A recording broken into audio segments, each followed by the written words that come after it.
આડાવડા ભીખ માંગ્યા હોય, એની માં ભીખ માંગ્યા હોય, એનો બાપ ભીખ માંગ્યા હોય, છોકરાઓ એની રીતે ભીખ માંગ્યા હોય. પણ તમે જોવો ને તો કોક બટકું રોટલો લાવ્યો હોય, કોક વળી એક થોડી ખીચડી લાવ્યું હોય, કોઈ વળી એક છોકરું કોક શાક લઈ આવ્યું હોય. પણ બાપુ એ લુગડા વગરના છોકરા હોય, ગરીબ મા બાપ હોય, પણ તોય તમે જોવો ને એક થાળીમાં બધા આમ પ્રેમથી બાપુ આમ આનંદથી જમતા હોય, માગેલું હોય અને આનંદથી જમતા હોય. આપણને એમ થાય કે આ જોવો તો ખરા, આનંદ બજારમાં મળે છે.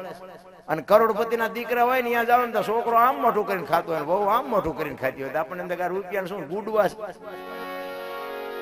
રોવા વાળા બંગલામાં રોવે છે, આનંદ કરવા વાળા ઝૂંપડામાં આનંદ કરે છે. ભલામાં આનંદ બાપુ બજારમાં નથી મળતો, અંદર થી નીકળે, કાઢો તો નીકળે નો. નગર હું આપણે 84 લાખ યોની છે એવું કે છે ને, 84 લાખ યોનીમાં દાંત માણા એક જ કાઢીએ કે કોઈ નો કાઢીએ, કે લખવું હોય તો લખી લેજો. આ કૂતરા કાગડા ભેંસું ભૂંડડા કોઈ દાંત કાઢીએ? કૂતરાને તમે હારા મારું હાચવું હોય પૂંછડી પટપટાવે, દાંત નો કાઢે. ભેંસ ને ધરીને ખાણ ખવડાવ્યો એને એમ થાય મજા આવી આજ, પણ દાંત નો કાઢીએ. દાંત માણા એક જ કાઢીએ.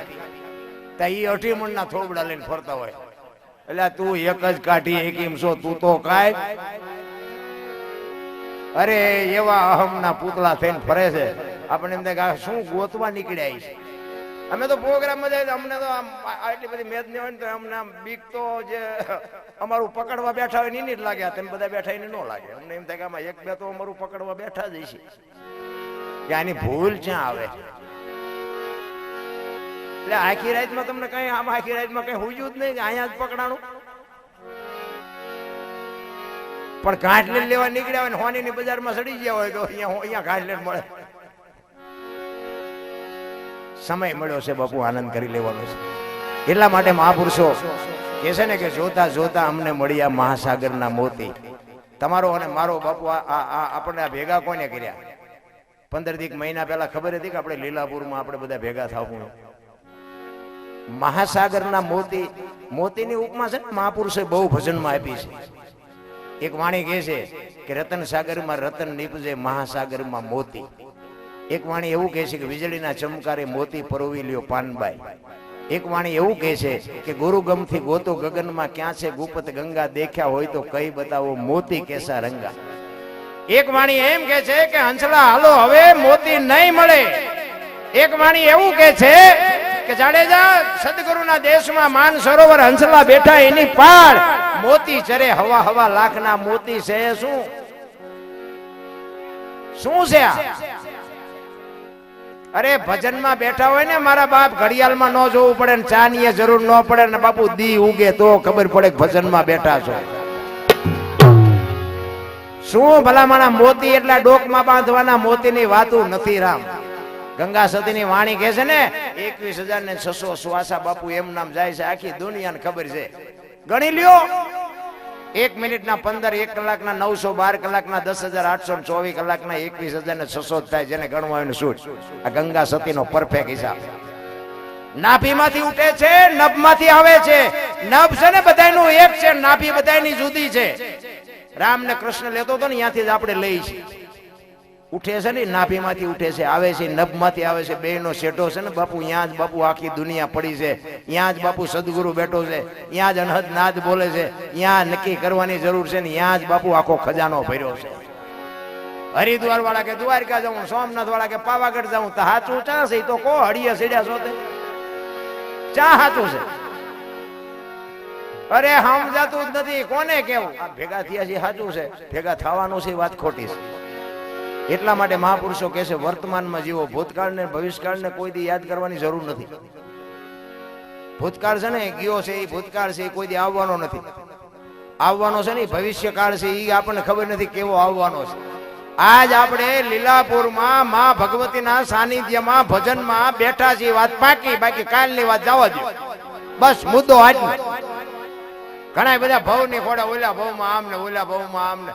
હું આ તમે આટલા બધા બેઠા છો, હું તમને પૂછું કે જવાના ગમી હોય પણ આવ્યા ક્યાંથી? આમાંથી કોઈને ખબર હોય દેખાતો હાંસવું શું કરો તો છે કોઈને ખબર? એટલે કાલની ખબર નથી ને શું ભાવ ની ખોડ્યા મળે મળ્યો એ ભાવ શું થાય લો ને આમાં શું ઘટે છે? આ બધું એમ જ આવેલું છે. કોઈ પરફેક્ટ કઈ વાત કરી નથી કહેતા સ્વર્ગમાં કે ઇન્દ્ર ભગવાન સોનાના સિંહાસન ઉપર બેઠા છે ને ઇન્દ્રની અપસરાઓ નાચ કરે છે અને અહીંયા ફુવારા છે અહીંયા કોઈક જી આવ્યું હોય કોણ મારા પગ ઝાલવા જી આવ્યું કોઈ આમ નામ જ હાલે હતા અમારું આ હિમ નામ જ હાલ્યું છે આ બધું અઠે અઠે જ છે એટલા માટે બાબુ મહાપુરુષો મોતીની ઉપમા બહુ આપી છે એટલા માટે વાણીમાં કહે છે સંત બાપુ જો વાણી છે ને વાણીમાં થોડુંક તમે ઉતરો ને તો મજા આવશે કારણ કે મેં હમણાં કીધું એમ બાકી વાણી સમજાય નહીં ને સમજાવવા માટે ને તો મેં કીધું એમ બાપુ ઘડિયાળમાં ન જોવું પડે ચા ન પીવી પડે જરૂર ન પડે દી ઉગે એક છોકરો મોમેડન નો છોકરો બાપુ એની દરગાહમાં બાપુ નમાજ કરવા માટે જાય 20 વર્ષનો થયો ને બાપુ નમાજ પડવા દરરોજ જાય અને એમાં એકવાર આકાશવાણી થઈ કઈ છોકરા તું 20 વર્ષથી અહીં આવસ ને પણ તારી નમાજ આ ખુદાના દરબારમાં અદા જ નથી થઈ શું તું આટા મારે બીજો એક ભાઈ પડખે ઉભો નમાજ પડતો હતો ને એને કીધું ઓલા છોકરાને એ આ તને કહે છે આકાશવાણી થઈ ને તને કહે છે કે શું કહે ઈ કે 20 વર્ષથી તું અહીં આવસ ને તારી નમાજ ખુદાના દરબારમાં અદા નથી થઈ ઓલો છોકરો કે નો થઈ હોય કઈ નહીં તમે હું કામ ચિંતા કરો છો બાકી 20 વર્ષથી આવું છે નોંધ તો એને કરી છે ને 20 વર્ષથી આવું છે તો એને ખબર છે ને બસ મુદ્દો આટલો જ છે ભલા મને તમે મંદિરે જાઓ ને દુનિયા ભલે ને કહેતી હોય તમારું છોકરું આવું બાકી તમારી વાડીમાં કાંઈ ન થયું પૂંછડું ન થયું ઢોકળું ન થયું બાકી ઓલાને તો ખબર છે કે ત્યાં મારા મંદિરના પગથિયા કેટલા વર્ષથી તું ઘસી એને ખબર નથી વાત ખોટી છે એને બધી ખબર છે મોજ કરી લ્યો કાંઈ છે જ નહીં માણા જન્મે 2-2.5 કિલો નો હોય 60-80 વર્ષ જીવે ને પછી મરી જાય ને શમશાનમાં લઈને હળગાવી નાખો ને પછી રખ્યા ભેળી કરીને જોખો એટલે 2-2.5 કિલો થાય કાંઈ છે એની ઠેકડા હું કામ ભરવા પડે ભલા માણા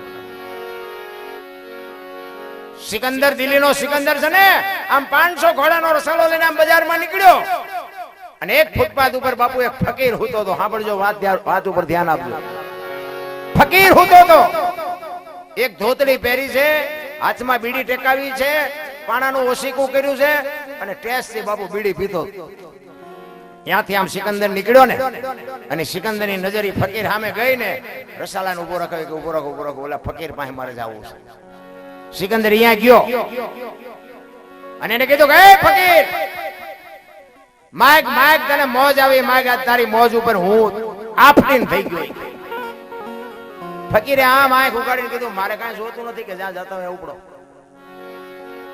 બાબુ સિકંદર ને પરસ્યો વળ્યો હું સિકંદર બાબુ પોણા ભાગનું હિન્દુસ્તાન મારા હાથમાં હોય આજે દિલ્હીનું રાજ માગે તો નો આને આમ લખી દઉં પણ ભાઈડો પહેરવા લુગડું નથી તોય કહે છે કે મારે કાંઈ જોતું નથી ઈ કે હું દિલ્હીનો સિકંદર છું માય ઈ કે મેં ક્યાં તમને પૂછ્યું તમે કોણ છો હું તો અહીં મારી મસ્તીમાં છું તમે તમારા રસ્તે જ્યાં જાતા અહીંયા જાઓ ને અરે ભાઈ તમે જો સિકંદર ને એમ થયું વાહ તારી મોજ વાહ તારી મસ્તી ફકીર પછી આજીજી મીડ્યો કરવા આ સિકંદર ઈ કે પણ ભલામણા હું ઉતરીને આય તારી પાસે એવો કંઈક તો માઈક ભલામણા મારી મોજ મારી જાય છે ઈ કે તમારે જો ગણતરી હોય તો કે થોડાક આમ આગા ઉભો રહો એટલે તડકો મારી માથે પડે થોડીક ટાઈટ હોય છે બાકી બીજું કાંઈ જોતું નથી વિચાર કરજો આપણને ભગવાન એટલું આપ્યું સાંઈ છે શેઠો છે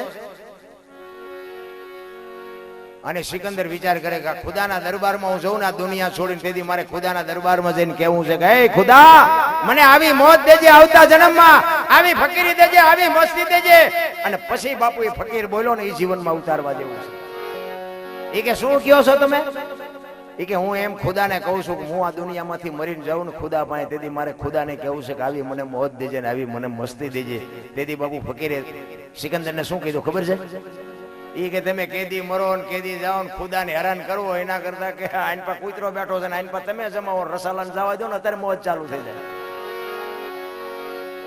આ પતે એવું છે આપણે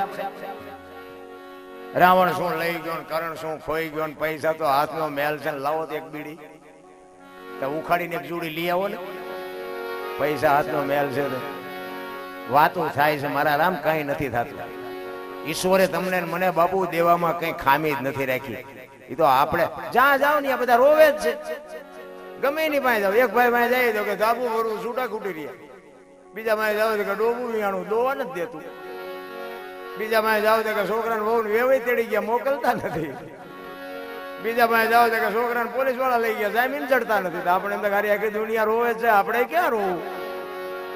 હરિને મેળવવા, ઈશ્વરને મેળવવા દાસી જીવન રોવે, મીરા રોવે, નરસિંહ રોવે કે હે મારા નાથ, અમને માણા બનાવીને દુનિયામાં મોકલ્યા, તારી આભા ન થાય તો અમારો આ બાપુ ફેરો ફોગટવ્યો જાય. કોને પીડા છે, કોને વેદના છે? આ જેટલા ભજન ને જેટલી વાણી છે ને બાપુ, એ સંતોની વેદના છે, સંતોની પીડા છે. એ માણા થઈ જાવ, માણા થઈ જાવ. એમાં આધારે ભણેલા ગણેલા જે સિટી મળ્યા છે ને, એ તો મારા બધા અમને ગાંડા જ કહે છે કે આમનું પૂરું એમ જ કરે છે. બોલો, એકચ્યુઅલી આવું કઈ હોય જ નહીં કે સાલા ખોટા મતે. એકચ્યુઅલી ના દીકરા મરી તો તું જવાનો છો. અને આ તમે જોવો તો વધારે પડતા ઉભા વાહડા જેવા નજર કરતા 45 વર્ષના કોઈ દીકરી નથી દેતું. શું આ પૈસા ઉડવાના? અમારે એટલી ગાડીઓ છે ને, એટલા બંગલા છે ને, એટલા નોકર છે. લગ્ન ત્યાં દીકરા કેટલા છે? તો કે લગ્ન જ ચાલે. તો શું આ ગાડીઓ હોય તારું નામ રહે છે? અરે જીવનમાં કઈક બાપુ, મારા મા બાપ કોણ, મારો ગુરુ કોણ, મારું કુળ કયું, આનું બાપી ખુમારી ન હોય તો મરી જવાય. મેં 20 વર્ષ ખટારો આંક્યો ને, હિન્દુસ્તાન આખું રખડી આવ્યો છું. કોઈ આપણું એકય રાજ્ય જોયા વગરનું બાકી નથી. પણ કોઈ એમ કે દરબારે દારૂ પીધો તો પરમાટી ખાધી દીધી, 5 લાખની શરત મારીને આવજો, હું તમને સાબિત કરાવી દઈશ. ભાઈ જીવન એનું નામ કહેવાય ને કે અહીંયા ખવડાવનારા ને પીનારા મને નહીં મળ્યા હોય, અહીંયા તો બધે છૂટ છે. પણ મારે કેમ જીવવું, મારે શું ખાવું, એની મને ખબર હોવી જોઈએ. એક અંધારી ઓરડી હોય, એમાં એક ભેંસ ને બાંધો અને એમાં એક બસ ભરીને રજકો નાખો ભેંસ ને, એમાં એક આંકડાનું પાન નાખજો અને પછી બારણું બંધ કરી દીધું. સવારે તમે જોવો ને એટલે ભેંસ રજકો ખાઈ ગયો, આંકડાનું પાન પડ્યું છે. ભેંસ નહીં ખબર પડે શું ખવાય ને શું ન ખવાય, માણસને નથી ખબર પડે. વિચાર કરજો, આ તમારા મારા અનુભવની વાત કરું છું. ભેંસ અંધારી ઓરડીમાં બાંધી હોય તો એને ખબર પડે, હાથ નથી આપ્યા તો આમ મોઢેથી આંકડાનું પાન એક કોર કરી નાખે કે આ ન ખવાય. અને સુરેન્દ્રનગરમાં રોજ અમે તો ઓલા પણ સુરેન્દ્રનગર આંટો મારીને અમે એક દી અહીંયા ગયા ને, 20 ટન હોપારી ભરેલો ખટારો ઉભો. તમે કીધું આમાં શું ભર્યું? કે હોપારી. તમે કીધું આમાં કેટલી ભરી? કે 20 ટન. બોલે 20 ટન એટલી બધી? મને કે રોજ એક ફેરો આવે.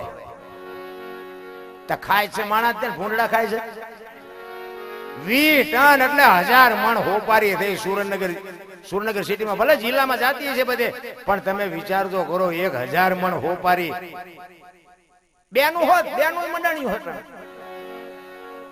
હા, આપણે માવો જોડે કે બે કટકા દે, 2 કટકા દે. મરી જા, મરી કટકા ની દીકરી, આ તારો ખોરાક છે? અમે ભાઈઓને જ સમજાવી તા બેનું ચાલુ થઈ. અરે બાપુ, ખાવાનું ખવાય, ખાવા પીવાનું ક્યાં બાપુ દુનિયામાં ઓછું છે?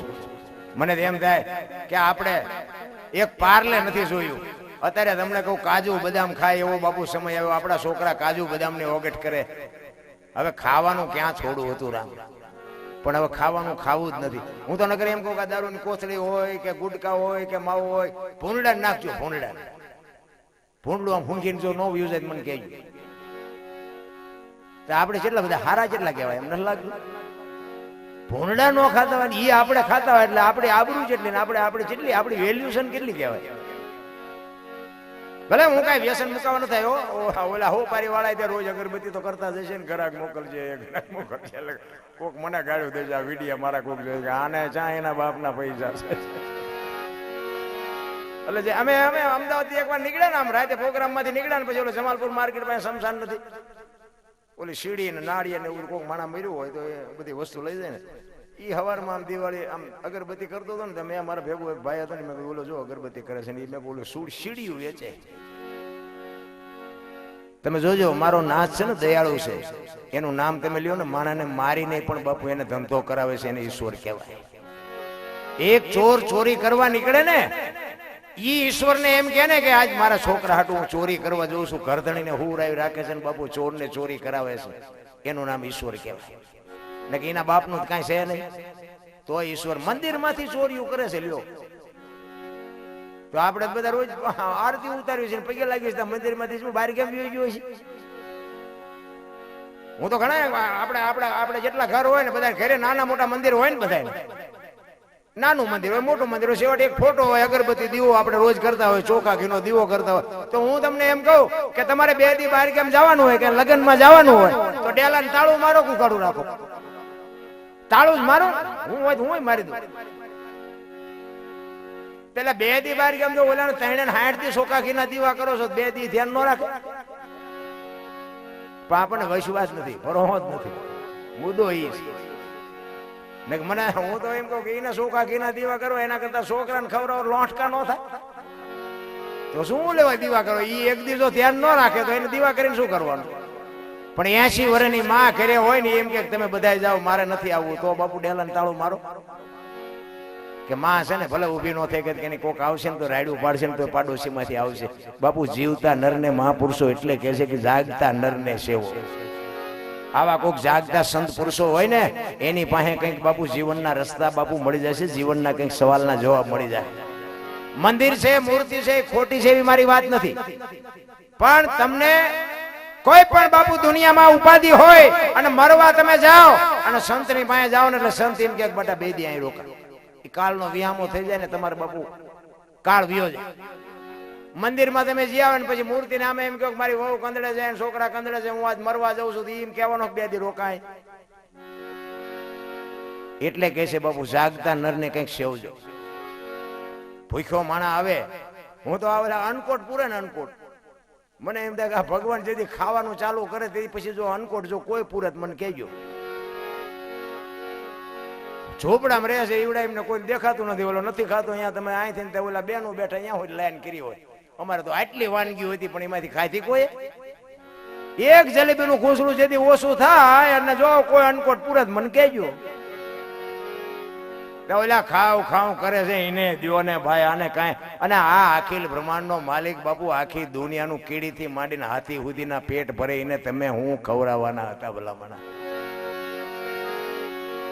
ઓલા હમણાં શ્રાવણ મહિનો ગયો ને શ્રાવણ મહિનામાં તમે જુઓ ને ભોળાનાથ શોખે સોખું દૂધ લાવીને આમ હું તો અહીંયા અમારે અહીંયા મંદિર છે ને અહીંયા બાપુ મેં બાપુ આ દૂધ બધું જાય છે ક્યાં? એ મને કે ગટરમાં. તમે ભોળાનાથ કાંઈ તમને કહેતો નથી. ઝૂંપડામાં કોક રહે છે બિચારા, અહીંયા કોક નાના બાળકો હોય, ત્યાંની માયું બાપુ દીકરા જન્મતી હોય, એને ભલે હું એવું કહું છું ભોળાનાથને દૂધ ચડાવાતું હશે, હું મારી એવી ના નથી, પણ તમે 1 લીટર દૂધ લઈ ગયા હોય અને એક એની ઉપર ટીપું પાડી દો અને પછી ઝૂંપડામાં કોકને દે આવો ને ગરીબ માણાના છોકરા ખાય તો તમને નથી લાગતું કે ભોળાનાથ તમારું આ લિસ્ટમાં લખી લે? નથી લાગતું? એ હોતું જ નથી. મને તેમ થાય આમ તમે જોવો ને તો શ્રાવણ મહિનામાં તો આમ બહાટી બોલાવે ગટર જતી હોય સોખે સોખું દૂધ.